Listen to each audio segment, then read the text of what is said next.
Les voy a invitar que abran su Biblia ahí en el Evangelio de San Marcos, capítulo 11. Y es la primera vez, hermanos, es la primera vez en la que los evangelios, tanto sinópticos como el Evangelio de San Juan, se unen para redactar este acontecimiento muy importante, a lo cual yo le he llamado la entrada del Rey. Se conoce como la entrada triunfal en Jerusalén. Estamos en San Marcos capítulo 11, versículo 1 en adelante. Lo encontramos también en el Evangelio de San Mateo, capítulo 21. Lo encontramos en el Evangelio de San Lucas, que son los evangelios sinópticos. Y cuando nos toque hablar en Mateo, capítulo 21, pues vamos a volver a tratar sobre este tema. Conforme vamos avanzando, ahorita apenas estamos en el capítulo 2 de Mateo, pero cuando nos toque estar ahí, pues vamos a tener que volver a tocar estos temas. Pero Juan, el Evangelio de San Juan, también, hermano, lo redacta en el capítulo 12, versículo 12 en adelante. Qué interesante que los 4 evangelistas redactan esta maravillosa historia. ¿Por qué? Porque ya es la última semana de vida de Cristo antes de morir y resucitar. Cuando usted lea las Escrituras, hermanos, a partir del capítulo 11 de San Marcos en adelante, está leyendo la última semana antes de la muerte de Cristo. Cuando usted lea Lucas, capítulo 19, versículo 28 en adelante, todo lo que se narra ahí sucedió en la última semana de vida antes de la muerte de nuestro Señor Jesucristo. Cuando lea Lucas, capítulo 18, versículo 28 en adelante, todo lo que se lee a partir de ahí es la última semana de vida. Y cuando usted va al Evangelio de San Juan, capítulo 12, versículo 12, todo lo que usted lee en los siguientes capítulos son la última semana de vida de nuestro Señor Jesucristo. Así que cuando usted lee el Evangelio de San Juan, capítulo 13, 14, 15, 16, todos esos capítulos se encuentran dentro de la última semana de vida de nuestro Señor Jesucristo. Esto es para que tenga un contexto general. Y cuando usted lee esas maravillosas palabras que citaba nuestro hermano Marcelo hace un momento en la mañana, decía: yo soy el camino, la verdad y la vida. Nadie viene al Padre si no es por mí. ¿En qué capítulo está? San Juan 14. Entonces eso fue dicho en la última semana de nuestro Señor Jesucristo, antes de morir y después resucitar. Así que cuando usted lea Marcos y todo lo que lea a partir del 11, hermano, se encuentra en esa semana. Quiero darles una breve cronología, hermanos, un resumen de lo que sucedió esa semana antes de entrar a nuestro texto y tener un panorama general de la semana antes de la muerte de Cristo, la cronología de la última semana de Jesús. Si usted está ahí en Marcos capítulo 11, dice: cuando se acercaban a Jerusalén, junto a Betfagé y a Betania, frente a los montes de los olivos, Jesús envió 2 de sus discípulos.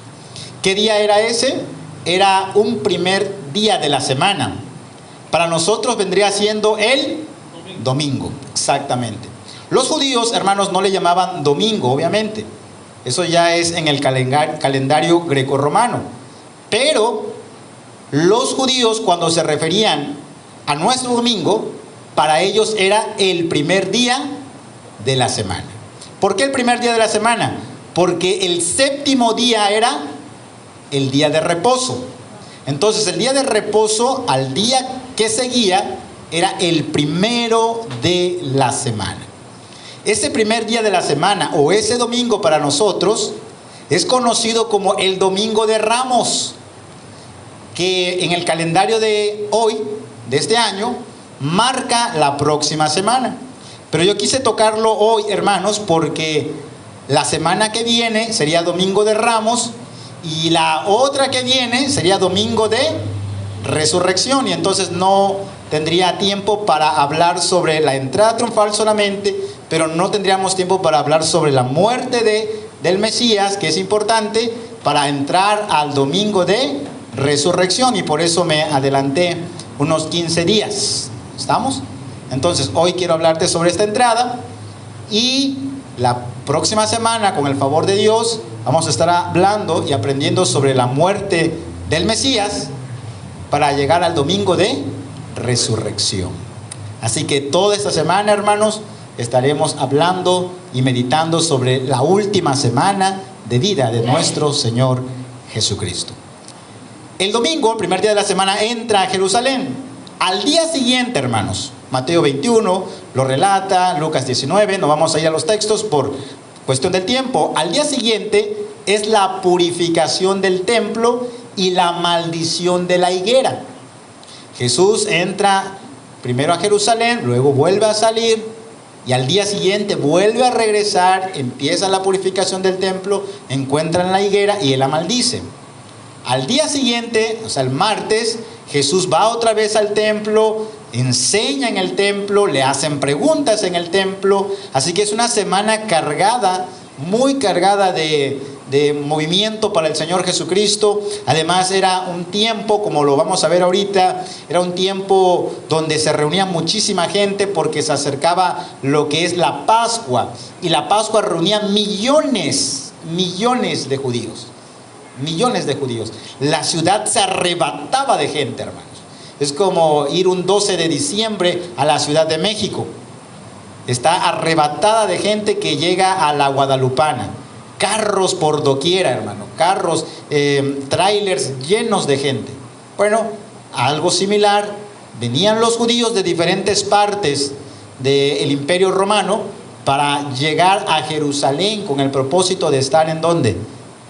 Ahí en el templo, para celebrar la Pascua. Y era toda esa semana. Entonces Jesús estaba ahí, y era una semana cargada, muy cargada de cosas por hacer. Miércoles, Jesús descansa un poco.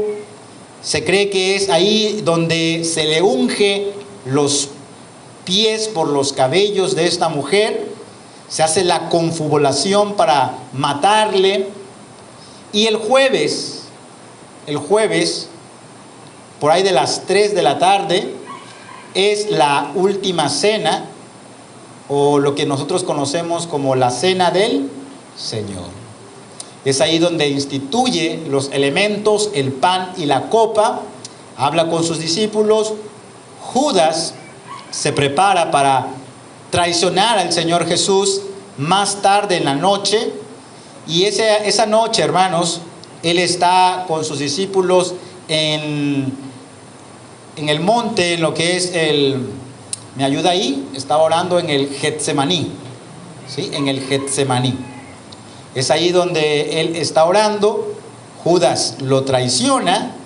Lo llevan muy temprano en la mañana, que es el viernes, y empieza lo que es el juicio. Jesús fue juzgado tanto por el tribunal judío como por el tribunal romano, y ninguno de ellos encontró causa de muerte. Tuvieron que levantarse testigos falsos para acusarlo. ¿Sí? Él salió ileso de todos los juicios. Así que lo que hicieron con Jesús hasta ese momento era una injusticia. Completamente una injusticia. El viernes es crucificado, y ojo con eso, a veces pensamos que Jesús fue crucificado a las 12 del mediodía, ¿sí? Vamos a ver eso en la crucifixión de Jesús, se lo voy a dejar por ahí, para que piense cuándo fue, a qué hora fue crucificado nuestro Señor Jesucristo, ¿sí? Él fue crucificado, tardó muchas horas en la cruz, Y esa misma hora, ese mismo día, hermanos, el viernes, muere a las 3 de la tarde, ¿sí? Y es sepultado. Para los judíos cuentan las horas diferentes a nosotros, así que todavía cuando lo sepultan es parte del viernes, sepultado en ese día. El día de reposo o el séptimo día o el sábado o el sabbat, Jesús permanece en la tumba. Y el primer día de la semana, 8 días después de la entrada triunfal, Jesús resucita de entre los muertos. Así que yo estaba pensando en eso. El primer día de la semana, el domingo de Ramos, entra a Jerusalén y todos están cantando y todos están elogiándolo. Y 8 días después, contando el domingo, así lo contaban ellos, domingo, lunes, martes, miércoles, jueves, viernes, sábado y domingo, 8 días después, o sea, Jesús estaba levantándose de entre los muertos. Esa es la semana, hermanos, la semana mayor, que le llaman, o la Semana Santa. Ahí hace sus apariciones. A 40 días tarda el Señor Jesús antes de entrar al cielo. ¿Y qué hablaba en esos 40 días? Les hablaba acerca del reino. Acerca del reino. ¿Por qué, hermanos? Porque el mensaje principal es acerca del rey y de su reino. Ojo con eso, hermanos. Eso es lo que se trata toda esta semana. No hay otro énfasis mayor sino del rey que iba a ser sufrido, que iba a morir, pero iba a resucitar para establecer su reino. El rey y su reino. Y por eso es que Marcos, Lucas, Mateo y Juan redactan este importante acontecimiento donde Jesús entra a Jerusalén.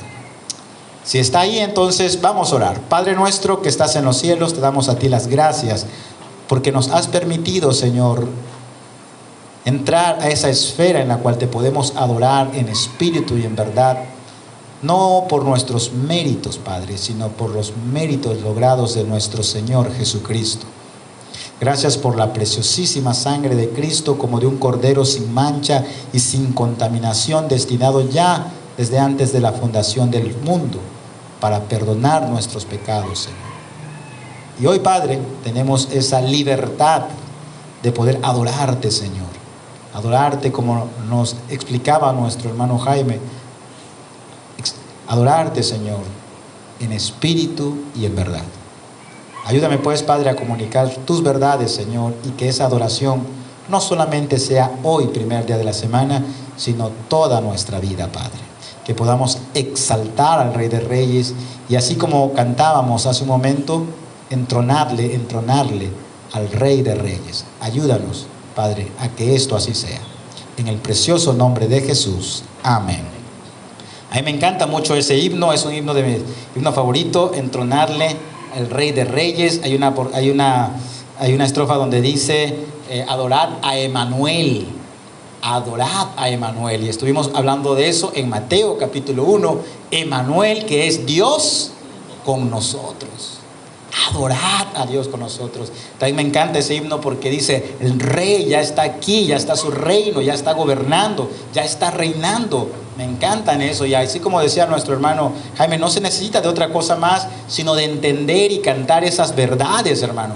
Y eso se trata las Escrituras, de que seamos confrontados con la palabra de Dios y tomar esas Escrituras como lo que son la palabra de Dios y ver su cumplimiento en el tiempo exacto que el Señor había ya destinado antes de la fundación del mundo. Y por eso ese himno está tremendo, hermanos, porque habla de un rey entronado, un rey que ya está gobernando. Bueno, vamos a ver lo primero. El primer punto, hermanos, son 2 puntos que quiero mencionarte solamente en esta mañana y luego hacer unas implicaciones de lo que significan estos 2 puntos. Pero lo primero es que es una procesión mesiánica real. Le puse una procesión mesiánica real. Una procesión es un desfile. Es mucha gente aclamando y gritando. Era muy común en los tiempos judíos hacer las procesiones o hacer desfiles cuando se instauraba el reino en Israel, o cuando se ponía en trono a un nuevo rey. Estaban contentos, habían gozo, había alegría. Era un día de fiesta, era un día de alabanza, un día de adoración. Lo podemos ver en Segundo de Reyes, capítulo 9, cuando se unge a Jehú como rey y el pueblo sale cantando y sale tocando la corneta y salen cantando y alabando a Dios y bendiciendo el nombre, y también ahí ponían sus mantos sobre el camino.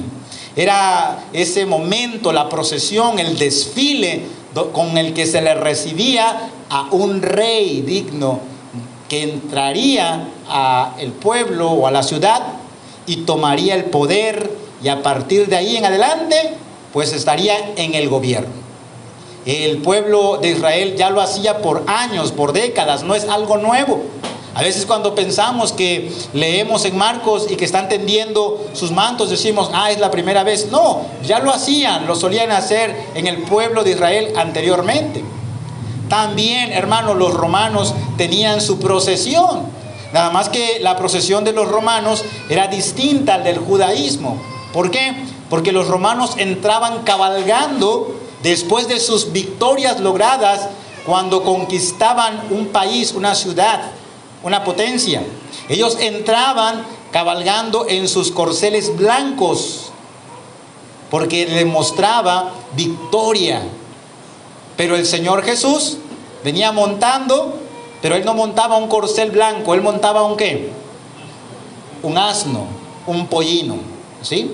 Bueno, leemos entonces ahí, dice en el versículo 1, cuando se acercaban a Jerusalén, junto a Betfagé y Betania, frente al monte de los olivos, Jesús envió 2 de sus discípulos, ya estaba muy cerca de ahí.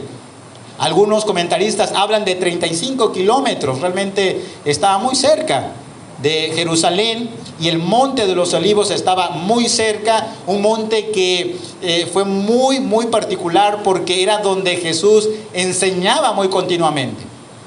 Es en ese monte cuando en Mateo capítulo 24 le hacen la pregunta: ¿cuándo serán estas cosas? ¿Qué señal habrá de tu venida y del fin del siglo? Es en ese monte. Ese monte estaba muy, muy cerca de Jerusalén, y fue ahí donde Jesús le dijo: vayan, versículo 2, y les dijo: id a la aldea que está enfrente de vosotros, y luego que entréis en ella, hallaréis un pollino atado en el cual ningún hombre ha montado, desatadle y traedlo. Y si alguien os dijere: ¿por qué hacéis esto?, decid que el Señor lo necesita y que luego lo devolverá. Dios, hermanos, en su soberanía ya tenía planeado todo esto desde mucho tiempo anterior. Ya estaba todo diseñado. Así que el Señor Jesús solamente podría decir: traigan a este animal, tráiganlo, y si alguien les pregunta, dile: su Señor lo necesita. Y eso es lo que sucedió.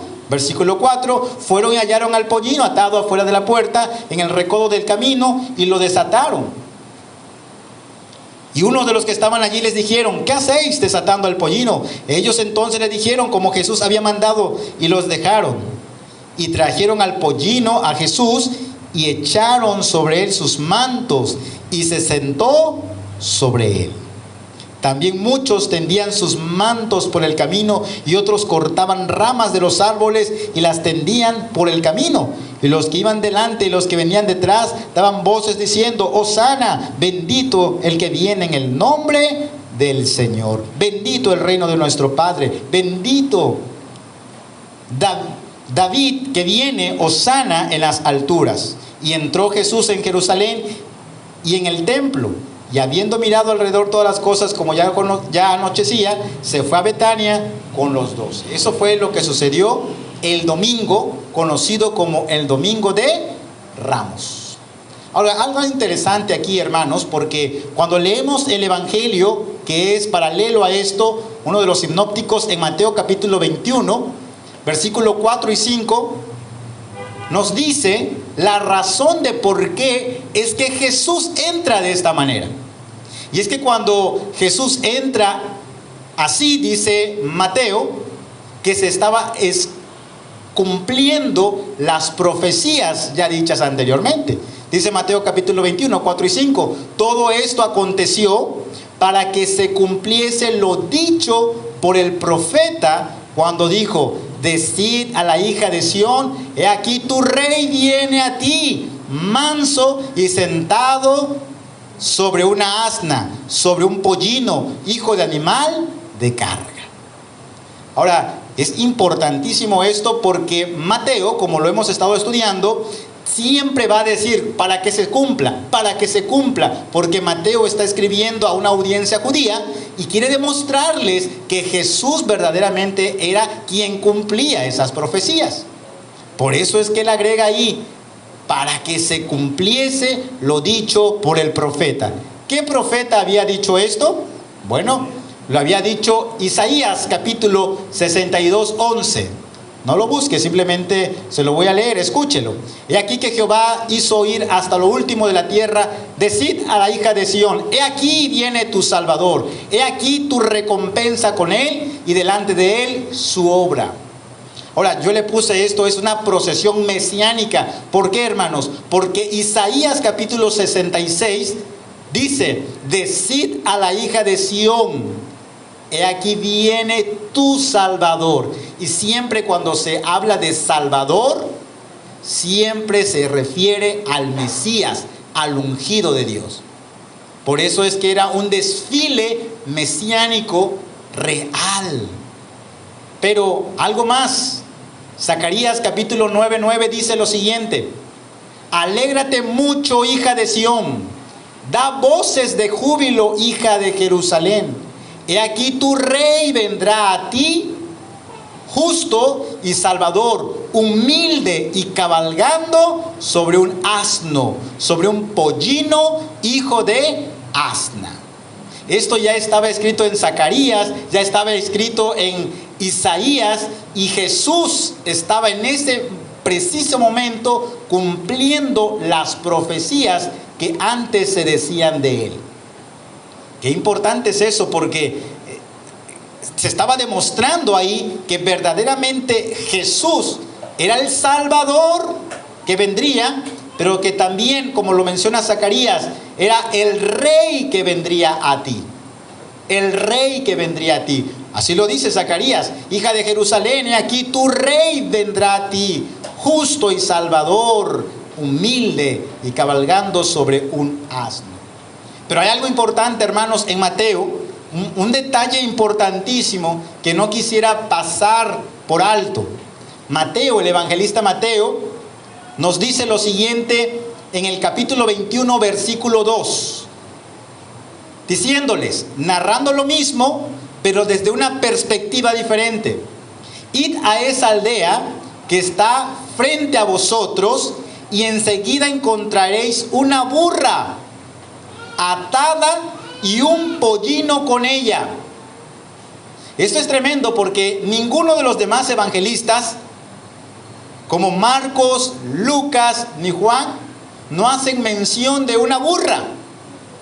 El único que menciona una burra es Mateo. Y me llama la atención porque, pues si son 4 escribiendo el mismo relato, la pregunta sería: ¿por qué entonces los demás no hablaron de la burra? ¿Por qué? Bueno, también más adelante en el versículo 7 de Mateo capítulo 21, y le trajeron a él el asna y al pollino, y pusieron sobre ellos sus mantos, y él se sentó encima. Cuando leemos en Marcos, solamente trajeron ¿a quién? Al pollino. Pero cuando vamos al evangelio de Mateo, dice que trajeron tanto a la asna, a la mamá, y al pollino, al hijo, y se montaron allí. Ahora, algunos ahí, hermanos escépticos, dicen: eso es un error de las escrituras. Ahí está claro un error en la Biblia. Y muchos como esos ejemplos, los escépticos lo toman para decir que la Biblia tiene equivocaciones. Pero una de las respuestas que podríamos nosotros obtener es que solamente Lucas y Marcos no estuvieron ahí presentes. Recuerde que Lucas es el único escritor griego. Lucas no era del pueblo judío. Él era un médico, pero era griego. Los demás eran del pueblo judío. Pero Lucas no estuvo ahí cuando Jesús entró en Jerusalén. Tampoco estuvo Marcos. Marcos posteriormente escribió el Evangelio y no estuvo presente allí. Pero el que estuvo presente allí, ¿sabe quién era? Era Mateo. Entonces, algunos creen que Mateo, como era un testigo ocular, como era un testigo presencial, pudo darse cuenta que no solamente era un pollino el que venía allí, sino que era el pollino y su madre. Además, algunos dicen que como era un pollino apenas que no se había montado y era muy joven, necesitaba seguir a su mamá. Y por eso iba también la burra ahí.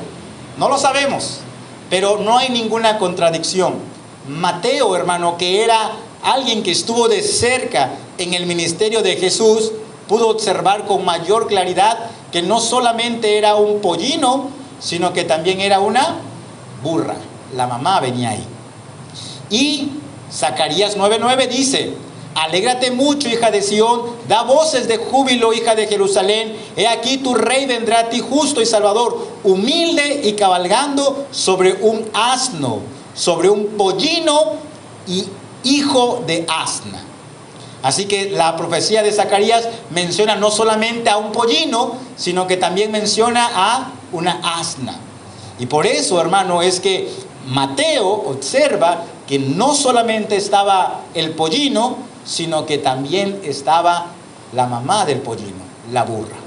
Así que cualquier persona que pueda leer eso y pueda decirle: mira, no que eran uno y dos, yo estoy convencido de que eran dos, porque Mateo lo dice así, eran dos. Y la profecía decía que era un asno, pero también un pollino, hijo de una asna. Esta es la procesión mesiánica. Jesús estaba cumpliendo la profecía de Isaías, estaba cumpliendo las profecías de Zacarías, y él estaba entrando en Jerusalén. La gente estaba contenta y alegre. ¿Por qué la gente estaba contenta y alegre? Porque conocían estos pasajes, porque conocían estas porciones de las Escrituras, y ellos sabían que cuando entraba de esa manera en un pollino, entonces vendría el rey justo y salvador para entrar a Jerusalén. Y lo que ellos pensaron es que ya el rey se iba a instalar en el templo y posteriormente en el palacio. ¿Esto sucedió así? No, por supuesto. Pero hasta ese momento ellos creían que era el cumplimiento del que el Mesías iba a tomar poder, y ahora sí a todos sus enemigos los iba a destruir. Y por enemigos ellos entendían al pueblo romano. Ellos entendían que de quienes eran esclavos eran de los romanos, quienes los oprimían eran los romanos. Ellos entendían que si llegaba el Mesías como rey, porque ya estaba entrando, como decía la profecía, entonces ahora sí estaban listos para levantarse en armas, cobrar fuerzas, porque el Mesías había llegado, su rey estaba presente, y iban a derrotar a sus enemigos. Pero otra vez, sus enemigos para ellos, ¿quiénes eran? El pueblo romano. Viene Jesús y Jesús le dice: no, tus enemigos no es el pueblo romano. Hay un enemigo más grande que ese. ¿Quién era? Satanás. Y ustedes son esclavos de una potencia más grande que eso. ¿Quién es? Del pecado. Jesús le dijo: ustedes son esclavos. Ellos dijeron: nunca hemos sido esclavos de nadie. Ya habían sido esclavos de Babilonia, ya habían sido esclavos de Siria, ya habían sido esclavos de muchos más. Pero ellos dijeron: no hemos sido esclavos de nadie. Jesús les dijo, ¿ustedes son esclavos de quién? Del pecado. Ustedes son esclavos del pecado. Ellos no entendían las profecías desde la perspectiva divina, hermano. Y cuando yo pienso en eso, creo que de eso nos pasa a nosotros también en la actualidad. Leemos las escrituras y muchas veces no las entendemos o las entendemos diferente. Creo que eso me ha pasado a mí muchísimas veces, por lo cual he tenido que reorientar algunas cosas que tenía en mente o algunas cosas que creía, no con respecto a la salvación, sino con respecto a otros temas importantes en la Biblia. Porque estos hombres que conocían estas escrituras esperaban que este rey político entrara y destruyera a sus enemigos, pero no sucedió eso, o al menos no de la manera en la que ellos lo esperaban. Entonces era una procesión mesiánica. ¿Por qué? Porque cumplía las profecías mesiánicas. Y era real, ¿por qué? Porque la profecía decía que iba a entrar el rey. El rey vendría así, humilde y cabalgando sobre un asno. Pero también me lleva a un segundo punto. No solo era una procesión mesiánica, sino que también era una aclamación mesiánica. ¿Qué es lo que ellos gritaban, hermanos? Está allí en el Evangelio de San Marcos, capítulo 11. Noten lo que dice en el versículo 9. Y los que iban delante y los que venían detrás daban voces diciendo: ¡Hosana! Bendito el que viene en el nombre del Señor. Bendito el reino de nuestro padre David, que viene, hosana en las alturas. Dice, ya se cumplió. Ya está aquí el hijo de David. Ya está aquí. Bendito el reino de nuestro padre David, porque las profecías decían que iba a salir un vástago de David, que iba a crecer una raíz de David. ¿Para qué? Para que gobernara, y ese rey iba a gobernar sobre todas las naciones y su reino no tendría fin. Ellos, ¿qué estaban esperando? Que se cumpliera, por supuesto, pero estaban esperándolo desde una perspectiva diferente. Jesús entra a Jerusalén, ellos vienen cantando hosana, y a mí me llama la atención esta palabra hosana. Recuerdo cuando yo estaba pequeño, hermanos, me llevaban a la iglesia y yo escuchaba esta palabra de hosana, y había un canto por ahí que entonábamos y decía: hosana, hosana al hijo de David. No sé si usted lo ha escuchado, pero va algo así: hosana, hosana al hijo de David. Y yo, con mi mente muy pequeña, hermanos, yo decía: ¿qué tiene el hijo de David? ¿Está enfermo? Porque necesita hosana. Yo separaba sana al hijo de David. ¿Qué le pasó al hijo de David? ¿Y quién es David? ¿Y dónde está el hijo? ¿Está enfermo? ¿Qué cosa tiene? Esa era mi mente cuando cantábamos ese corito allá en la iglesia. Y por eso a veces, hermano, yo le pregunto a mi hija y a mi hijo: ¿tú qué entiendes en este himno? Porque me recuerda cuando yo estaba allá. ¿Tú qué entiendes cuando cantas este himno? Para poderle explicar a qué se refiere el himno. Porque a mí me sucedía eso. Yo quisiera que me explicarían qué es eso. Hosana al hijo de David. ¿Está enfermo el hijo de David? ¿De qué va a ser sano? Bueno, no. Hosana no es hosana de sanar exactamente, sino que es una expresión judía, es una palabra judía. De hecho, son dos palabras judías que tienen un significado importantísimo. Vienen de los Salmos capítulo 118, Salmo capítulo 118, versículo 25 al 26. Y estos salmos del capítulo 113, Salmo 113 al capítulo 118, son conocidos como el gran Egel o la gran alabanza. Son los salmos que se cantaban o se utilizaban como agradecimiento, eran recitados por los judíos en las festividades. Esos salmos, hermanos, eran muy comúnmente cantarlos en momentos de gratitud. Salmo 113 al Salmo 118 habla de alabanzas a Dios. Y este Salmo 118 es uno de ellos. Y ellos cantaban hosana. Si usted va allá al Salmo 118, versículo 25, 26, va a leer lo siguiente: oh Jehová, sálvanos.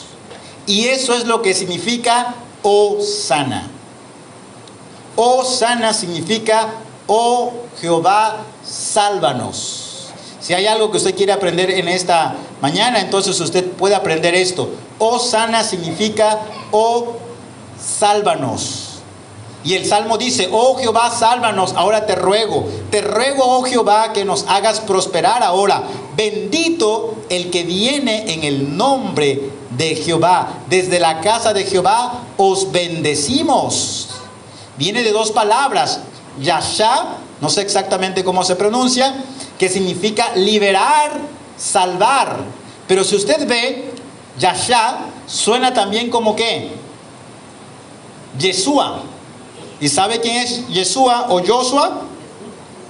No es Josué de Amusgos, ¿verdad? Yeshua, ¿quién es? Jesús. Y Jesús viene de la misma raíz de Salvador, que es salvar. Yeshua, y significa también Jehová salva. Cuando dice la escritura, Yasha es liberar, es salvar. Y luego Aná significa rogar o suplicar. Por eso es que se traduce, oh sálvanos, te rogamos ahora, oh Jehová, sálvanos. Y ellos estaban cantando, hermano, este salmo, capítulo 118, versículo 26, 25 y 26, pero no sabían completamente que el que iba entrando era el mismo Dios en la carne. Ellos lo estaban cantando y estaban diciendo Hosana, Hosana, pero no sabían que no solamente era un hombre normal, común, corriente, sino que era el mismo Hijo de Dios entrando a Jerusalén. Así que esa alabanza es una aclamación mesiánica. Ellos le decían, Jehová, sálvanos, Jehová, ahora te ruego, sálvanos. Y todavía el Salmo agrega, bendito el que viene en el nombre de Jehová. Desde la casa de Jehová os bendecimos. No solo eso, cuando usted va en Mateo, capítulo 21, que aborda también el mismo tema, no solamente la gente adulta cantaba, sino que también dice ahí Mateo capítulo 21, versículo 15, pero los principales sacerdotes y los escribas, viendo las maravillas que hacía, y a los muchachos aclamando en el templo y diciendo, Hosana al Hijo de David, se indignaron.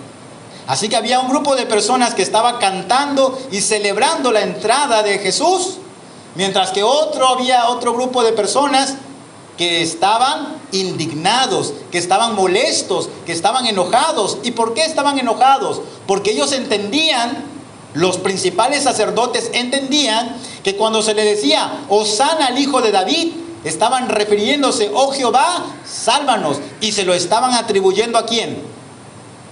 Al hijo del carpintero, al hijo de fornicación, aquel que tenía demonios, porque es así como lo veían a Jesús, ¿sí o no? Es así como lo veían, el hijo del carpintero, no, hijo de fornicación, a ti quién sabe quién te engendró allá, y vienes a decir que eres hijo de Dios. Bueno, los principales sacerdotes, los que tenían el poder tanto económico y político y religioso en el Israel étnico, estaban indignados porque se le cantaba a ese hijo del carpintero, a ese hijo de perdición, a ese hombre que le dijeron que tenía demonios y que por los demonios echaba fuera los demonios, que por Belcebú, príncipe de los demonios, echaba demonios. Dijeron, ¿cómo es posible que ustedes le canten a ese hombre, Hosana, Hosana al Hijo de David? Es imposible que él sea.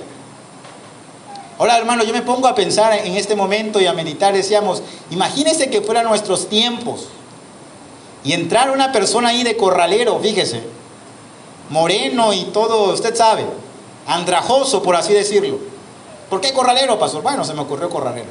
Puede ser pinotepa también. Bueno, andrajoso y dijera, mira, ese es el rey que viene. Creo que muchísimos de nosotros, ¿qué diríamos? No, ¿cómo crees? No vamos, no es él, no es él. Por eso era muy importante estar atentos a las redes sociales, Facebook, WhatsApp, No había en eso entonces. ¿Qué era lo que tenían que estar escudriñando? Las escrituras, mi querido hermano. Hoy en día nada más publica algo CN Noticias y ¡ay, mira lo que sucedió! Es muy rápido ahora. Es muy rápido. Hasta me da risa esos tipos de noticias. Un perro está ahí en la calle. ¿Qué es eso? ¿Qué es eso? Pero hay gente que le gusta ver esas cosas. Miles de reproducciones tienen sus videos y visitas. Es lo que vende. Subimos una predicación de algo que tiene que ver con escatología, nadie lo ve. Es triste pero cierto. Es triste pero cierto. De verdad que sí. Pero en aquel entonces, aunque no habían redes sociales, aunque no había toda esa tecnología, también había mucho chisme, porque el chisme ha venido desde el príncipe de las tinieblas, desde el padre de la mentira. Desde el huerto del Edén está el chisme. Así que muchos decían, esto y el otro. Y Jesús advirtió y dijo, vendrán muchos en mi nombre diciendo, yo soy ¿qué? El Cristo. Y van a engañar a muchos. Van a engañar a muchos, pero no los oigan. No los escuchen. Entonces, cuando ellos ven a Jesús entrar en Jerusalén, era muy fácil, hermano, que alguien agarrara un pollino, se montara encima y dijera, pues yo soy. Pero no solamente alguien podía hacer eso. Alguien podría hacerse pasar por el Mesías entrando. Pero lo que no podrían hacer ellos fueron todos los milagros que el Señor hizo en su ministerio. Y aquí ya tenía casi 3 años de ministerio, de sanidades, de ministerios en el cual Él mostraba con poder que tenía sobre las enfermedades, sobre toda la naturaleza. Cuando reprendió a la mar, nadie más podría hacer eso. Cuando caminó sobre el mar, nadie más podría hacer eso. Solamente 2 hombres han caminado sobre el mar. Uno es Jesús y el otro, ¿sabe quién es? Pedro. Pero Pedro dio unos cuantos pasos y se cayó. Así que nadie más a partir de ellos lo ha hecho. Nadie más lo ha hecho. Y cuando Él expulsaba a los demonios, entonces estaba demostrando poder sobre el mundo espiritual. Así que cualquiera que se quería hacer pasar por Él podía agarrar un pollino, montarse en él y entrar en Jerusalén y buscar un grupo de personas que tuvieran sus ramas y las pusieran en el camino. Pero el ministerio de Jesús, sus palabras, eran lo que estaba demostrando que Él no era un impostor, que Él era verdaderamente el que cumplía las profecías, el que cumplía todas las profecías. Así que, hermano, alguien que quisiera imitarlo tenía primero que hacer todo lo que Él ya había enseñado durante 3 años, y ya estaba llegando a culminación su ministerio terrenal. Así que esta era una aclamación mesiánica. Y algo importante de esto es que mucha gente que estaba aclamando, ¡Hosana! ¡Hosana!, ni siquiera sabía por qué estaba clamando eso. ¿No le ha pasado que mucha gente dice, están gritando en los partidos políticos, ¿por qué gritas? No sé, tú solamente grita. Me da risa muchas veces ahora cuando ya están los políticos haciendo su campaña y le preguntan, ¿a quién le van? A fulano de tal. No voy a decir colores ni nombres para no herir. Fulano, dime 5 propuestas de tu candidato. No sé cuáles son sus propuestas, pero yo voy por él. Algo similar pasaba en el tiempo de Jesús. Mucha gente clamando, ¡Hosana al hijo de David! ¡Hosana al hijo de David! ¿Qué es eso? No sé, tú solamente grita. Mucha gente clamando. Y mucha de esa gente que estaba ahí, que no sabía ni por qué estaba gritando eso, fue la misma gente que después dijeron, crucifícale, crucifícale, crucifícale. ¿Se da cuenta cómo el hombre es tan voluble, tan cambiante? Como lo decía nuestro hermano Jaime aquí en la mañana, decía, es que las emociones son muy cambiantes, hermano.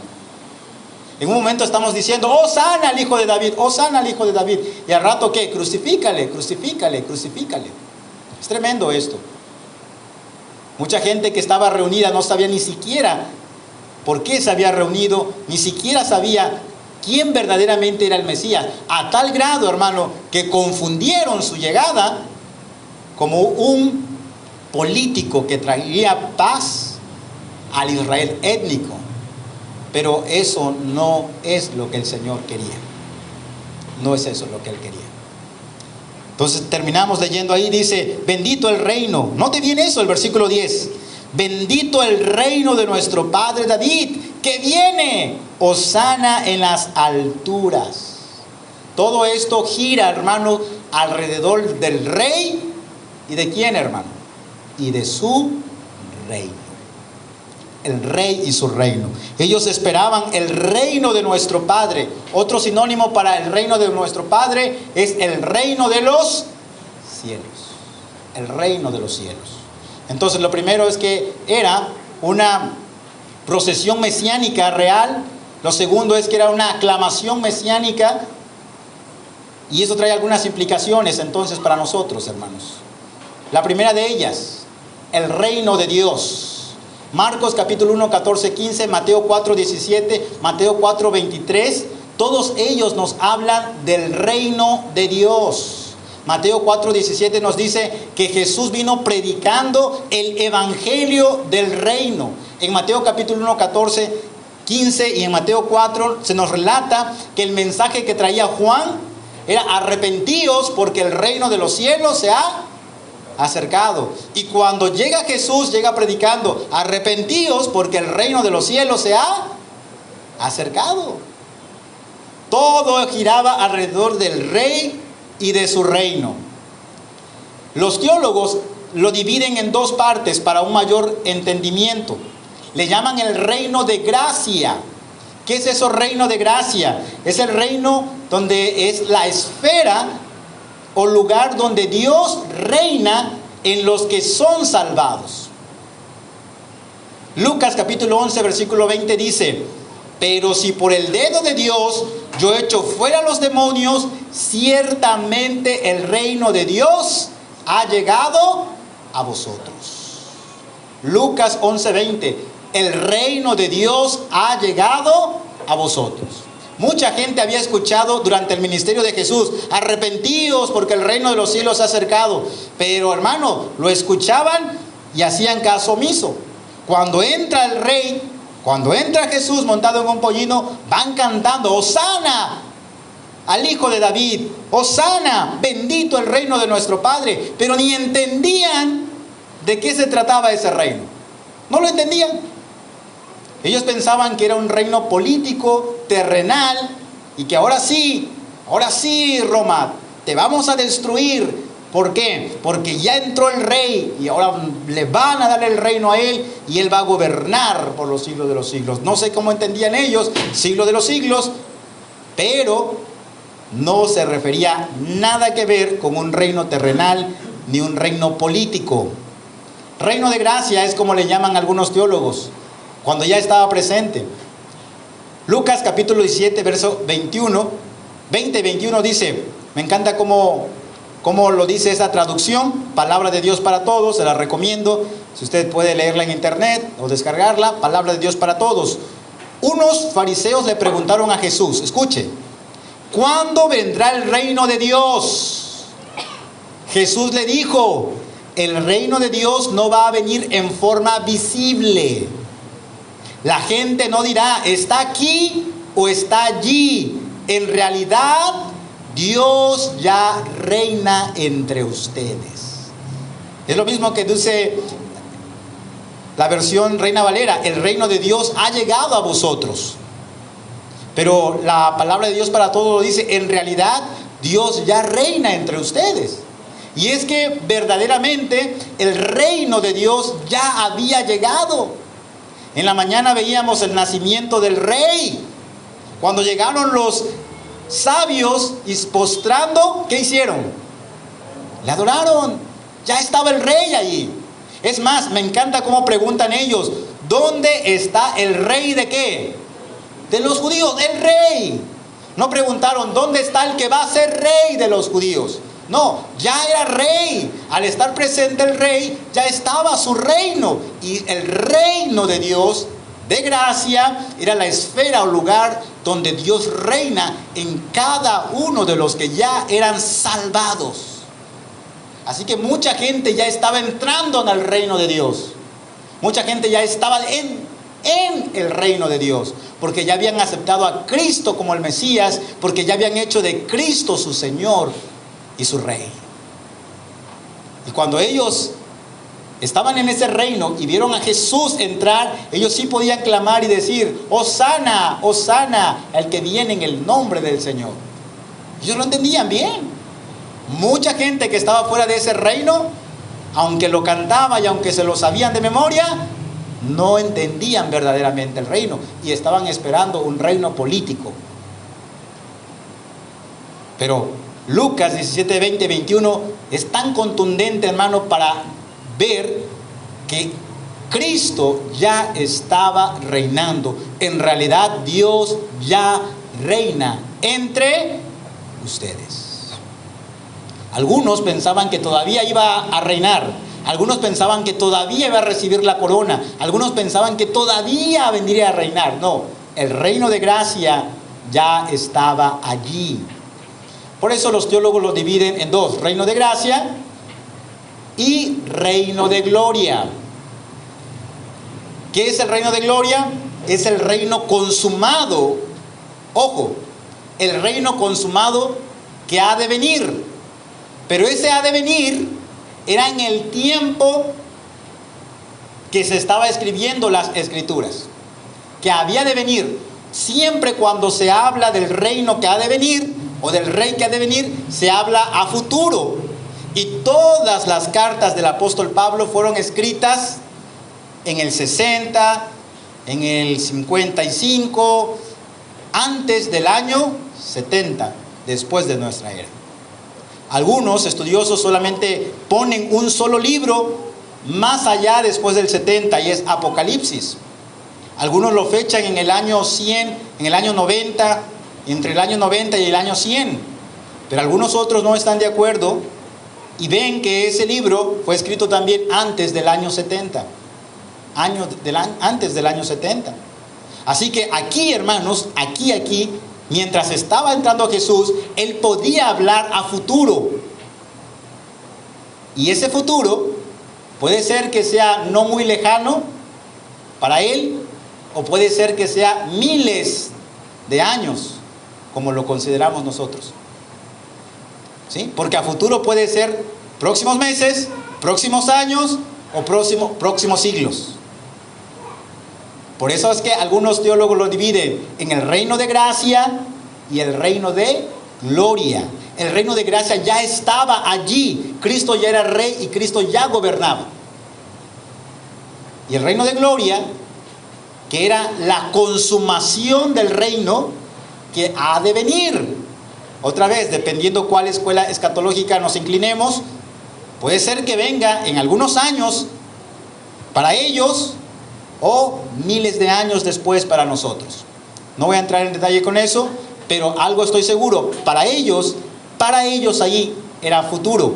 Pueden ser años o pueden ser siglos, dependiendo cuál usted quiera tomar. Pero el reino de gloria era la consumación total. Mateo 25, 34 dice: de cierto os digo que no pasará esta generación hasta que todo esto acontezca. Y un comentarista lo dice de esta manera: así como el mensaje del primer advenimiento de Cristo anunciaba el reino de su gracia, o sea, cuando Cristo nació, trajo el reino de gracia. Somos salvos por la gracia de Dios, y una vez que somos salvos, estamos entrando a esa esfera donde gobierna Cristo. Cristo es nuestro rey. Y por eso es que cantamos, hermano: entronadle, entronadle, coronadle, coronadle, rey de reyes. Porque Él verdaderamente es un rey y ya está gobernando. Así como el mensaje del primer advenimiento de Cristo anuncia el reino de su gracia, el mensaje de su segundo advenimiento, o la segunda venida de Cristo, anuncia el reino de su gloria. Porque en Mateo capítulo 24 leemos, hermanos, que Él va a venir. En Mateo capítulo 24 leemos: viniendo en las nubes con poder y gran gloria. Todos los evangelistas apuntaban a ese advenimiento, el advenimiento de Cristo en las nubes con gran poder y gloria. Y obvio, no era en ese momento cuando entró en Jerusalén, vendría en tiempo después. Para algunos miles de años, para otros unos cuantos años. ¿Qué características tiene ese reino? Bueno, en primer lugar, en Juan 18:36, Mateo 8:20 y Mateo 11:29 nos dice que ese reino no es de este mundo. Por eso es que estaban confundidos. Ellos esperaban algún político que se instalara en el reino, allí en el palacio, y destruyera a todos los romanos. No iba a suceder. ¿Por qué? Porque este reino no es de este mundo. Jesús se lo dijo: si mi reino fuera de este mundo, mis servidores pelearían por mí. Pero mi reino no es de este mundo. Es decir, este reino no tiene nada que ver con los reinos de este mundo. ¿Qué característica más tiene? Es necesaria la obra de Cristo. Colosenses 1:13-14, Hechos 26:18 y Mateo 18:3 nos habla, hermano, del reino, pero se necesita creer en Cristo para que nosotros estemos dentro de ese reino. Si no creemos en Jesucristo, si no creemos en la sangre derramada en la cruz del Calvario, no vamos a poder estar dentro de ese reino. Es un reino espiritual, es un reino, el reino de los cielos o el reino de Dios. Es necesaria la obra de Cristo, porque sin ello no hay forma de que entres.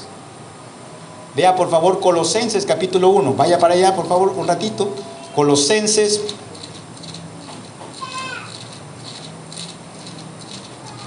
capítulo 1, versículos 13 y 14.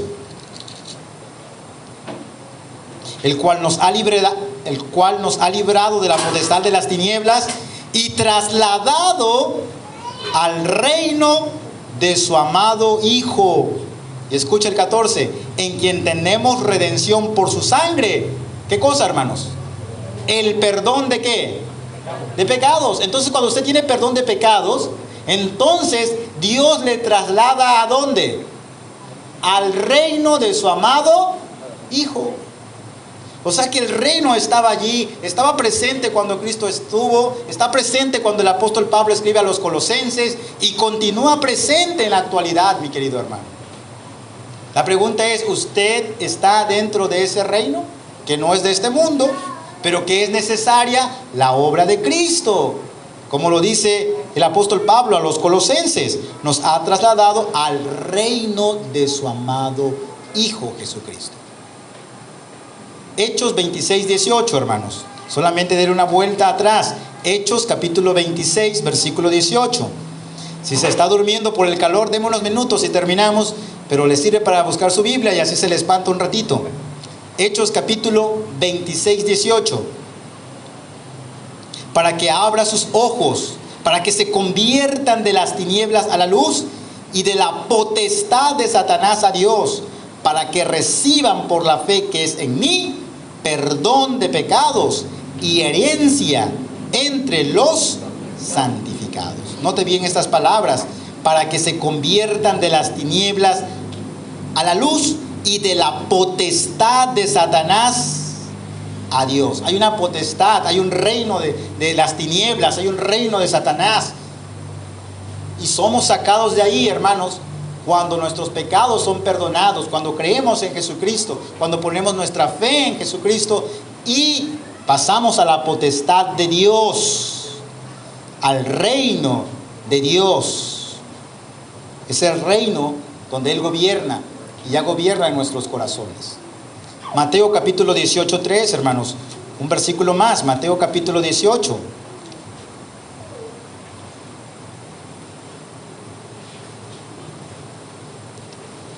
Y dijo: de cierto os digo, que si no os volvéis y hacéis como niños, no entraréis ¿en dónde? En el reino de Dios, o en el reino de los cielos. Reino de los cielos o reino de Dios son sinónimos, ¿sí? Y si usted se acuerda de qué estuvo hablando Jesús los 40 días después que resucitó, les hablaba acerca del reino. Todo es acerca del reino. Yo tengo que llevar a mi familia y enseñarles acerca del reino. Hay un rey que debemos servir, hay un rey que debemos adorar, hay un rey entronado en cual nosotros debemos estar bajo su autoridad. Y a nuestros hijos tenemos que encaminarlos para allá. Los que ya tienen nietos, enseñarles, mira, hay un rey, ya está reinando, es digno de nuestra adoración. Él ya está aquí reinando.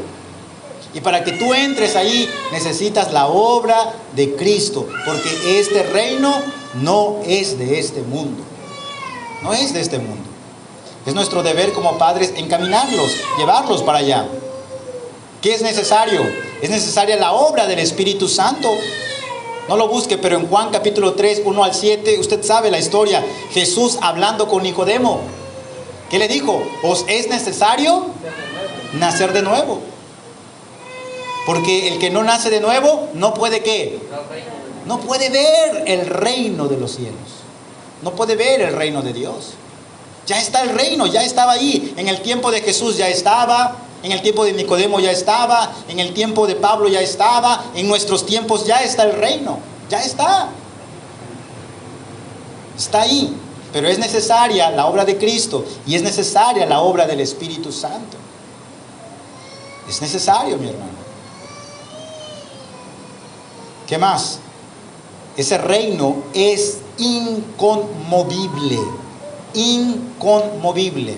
A mí me encanta esto, hermano, y siempre que tengo la oportunidad de mencionárselo, lo hago, porque Daniel se nos muestra que iba a venir el rey, el Mesías, y que su reino no iba a tener fin. Vaya un ratito conmigo allá. Daniel capítulo 2, por favor.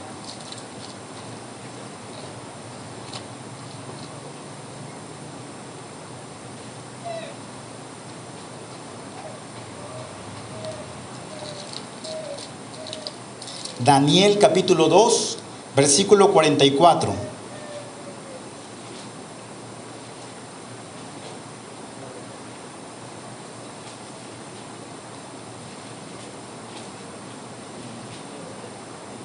Y es interesante porque está hablando del sueño de Nabucodonosor. El sueño de Nabucodonosor nos decía que iban a levantarse 4 potencias. Y esas potencias iban a ser destruidas por una gran piedra que vendía. ¿Lo recuerdan? Ya vimos que esa piedra, ¿quién es? Jesucristo. Ojo con eso, hermanos. Escúchelo. Versículo, vamos a leer del 43 para que veamos un poquito más acerca de esto. Así como vistes el hierro mezclado con barro, se mezclarán por medio de alianzas humanas, pero no se unirán el uno con el otro, como el hierro no se mezcla con el barro. Todas esas alianzas que hacían los diferentes gobiernos mundiales, los imperios mundiales, durante la época del Mesías o antes del Mesías, eran alianzas que realmente nunca llegaban a unirse por completo. Era lo que simbolizaba la estatua, el sueño de Nabucodonosor. Dice, no se van a unir. Versículo 44. Y en los días de estos reyes, el Dios del cielo levantará un reino que no será jamás destruido, ni será el reino dejado a otro pueblo. Desmenuzará y consumirá a todos estos reinos, pero él permanecerá para siempre. Ahora, a mí me encanta esto, hermano. Usted pudiera subrayar esta parte. En los días de estos reyes, el Dios. En los días de estos reyes. ¿Cuáles reyes? Los que había visto Nabucodonosor. Y por eso es que el cumplimiento de la profecía era en el tiempo de Roma, porque Roma era la última parte que conformaba los pies de la estatua que vio Nabucodonosor. Qué interesante. Dice, en los últimos días de esos reinos, en los días de esos reinos. ¿Cuándo vino Jesús? ¿Cuándo nació? En los días del rey, ¿qué? Herodes. Lo leímos en la mañana. ¿Cómo la Escritura interpreta la Escritura? En los días del rey Herodes, cuando nació Jesucristo. Y ya no se ha levantado otro reino otro imperio como Roma. Roma llegó a sucumbir, empezaron a haber varias alianzas, no se lograron nada, cayó el imperio romano, se deshizo, unos agarraron para allá, otros para acá. ¿Por qué? Porque iba a venir el reino que iba a durar para siempre, para siempre. Algunos futuristas creen que se va a levantar Roma otra vez. Son de la perspectiva es que no, ya no se va a levantar Roma. Ya está el reino de Cristo y destruyó esos reinos. Más todavía, capítulo 7, por favor. Daniel capítulo 7, versículo 13 y 14.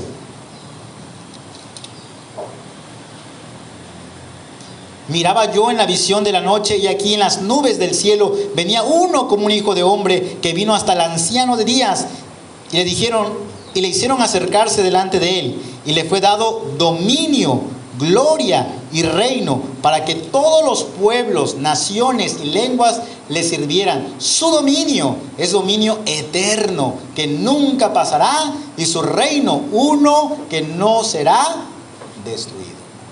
Y cuando usted lee en Efesios, hermanos, usted se da cuenta que Jesús, cuando muere y se levanta de entre los muertos, le es dado poder, dominio sobre todo principado. Y el apóstol Pablo dice, no solo de los que se nombran en este siglo, en el siglo de Pablo, sino también en el venidero. Así que los judíos, hermanos, dividían el tiempo en el siglo presente, que era un presente siglo malo. Siempre cuando se hablaba del siglo presente, para los apóstoles en el primer siglo, era un siglo malo. Pero esperaban el siglo venidero. Ese siglo venidero, cuando llegara la consumación, se destruyera por completo la adoración judía y el Cristo realmente instaurara su reino por completo. Porque fue inaugurado cuando Él vino, cuando Él murió y cuando resucitó. Pero todavía faltaba una parte, la consumación, cuando Él regresara. Y es ahí, hermanos, donde lo leemos en las profecías, que iba a ser un reino que no tiene fin. Es un reino imperdurable, que no se inmuta, no se deshace, es permanente y es eterno. Y por último, hermano, ¿quiénes son los excluidos? Los que no hacen la voluntad del Padre. Esos quedarán fuera. Fuera. Mateo 7:21, por favor. Mateo capítulo 7, versículo 21.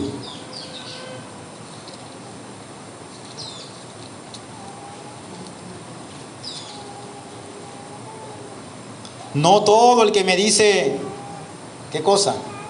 Señor, Señor, entrará en el reino de los cielos, sino el que hace la voluntad de mi Padre, que está ¿en dónde? Los cielos. ¿Y cuál es la voluntad del Padre, pastor? Juan capítulo 6. Y esta es la voluntad del que me envió, que todo aquel que ve al Hijo y cree en Él, tenga vida, y yo lo resucite en el día postrero.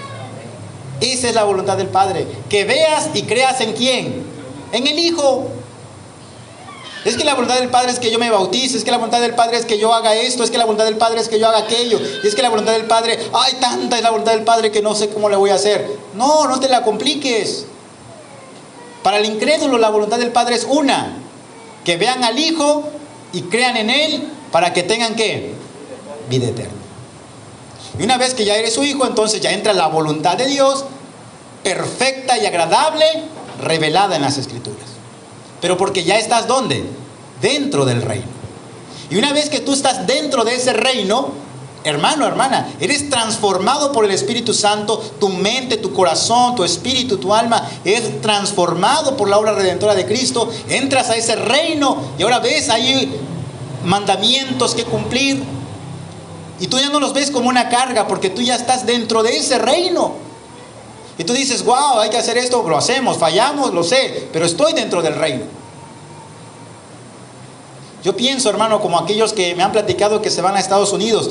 Aquí tiran su basura ahí en la calle, van comiendo y ahí van tirando la basura. Hasta se puede ver un camino de la casa de donde salieron Cuando van pelando ahí cualquier fruta, pum, pum, pum, dejan el camino. Llegan a los Estados Unidos y como eso allá está bien marcado como delito, no tiran ni siquiera una basura ahí, porque saben que les van a aplicar la ley. Bueno, allá se portan mucho mejor los que acá se portan mal. Ya los que de plano no quieren y de plano pues los sacan y los corren, ¿sí o no? Pero hay algunos que se van allá diciendo, no, me voy a portar bien, porque llegar allá no es mi país, es diferente. Y si yo quiero recibir los beneficios de estar ahí, me voy a seguir al pie de la letra. Bueno, algo similar pasa cuando entras al reino de los cielos, hermano. Son nuevas leyes, son nuevos reglamentos. La diferencia es que si tú no los cumples, no te van a correr del reino. Pero déjame decirte que si tú piensas que estás ahí y no estás cumpliendo nunca nada, lo único que quiere decir es que tú no eres parte de ese reino. No es que te van a echar, es que nunca has entrado. Esa es la gran diferencia. Por eso es que dice aquí, no todo el que me dice Señor, Señor, entrará ¿en dónde? En el reino de los cielos, sino el que hace la voluntad de mi Padre que está en los cielos. ¿Quiénes más? Los que no son regenerados, los que no han nacido de nuevo, los que no son nuevas criaturas, como lo dice Gálatas. Es necesario ser nueva criatura. ¿Cómo nazco de nuevo, pastor? Por medio de la obra del Espíritu Santo. Una vez que naces de nuevo, ahora crees y te arrepientes. Y por último, los que no están en el libro de la vida del Cordero. Aunque tengo que admitir, hermano, que esto es una porción de las Escrituras. Vaya conmigo a Apocalipsis 21, 27. Es triste, pero cierto.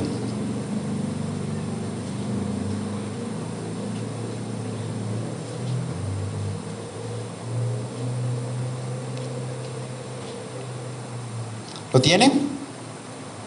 21, 27.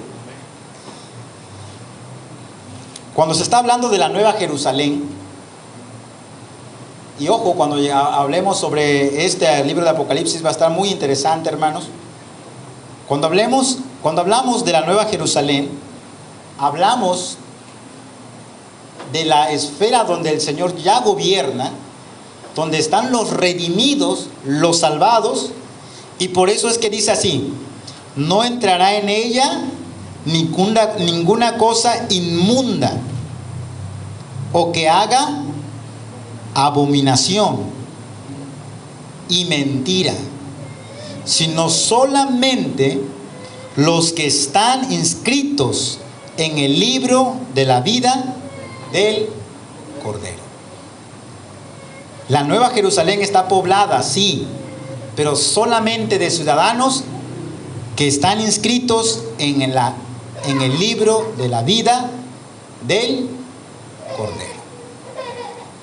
A veces te preguntan, ¿va a haber bautistas allá? ¿Va a haber católicos? ¿Presbiterianos? ¿Van a haber adventistas? ¿Pentecostales? La respuesta bíblica es: solamente van a estar los que están inscritos en la vida, en el libro de la vida, ¿de qué? Del Cordero. Nadie más va a estar ahí. Nadie va a estar. No importa si eres bautista, no importa si eres pentecostés, no importa si eres presbiteriano, no importa nada de eso. Si no estás inscrito en el libro de la vida del Cordero, no estarás ahí. Pastor, ¿y cómo sé que estoy ahí? Dios lo dijo.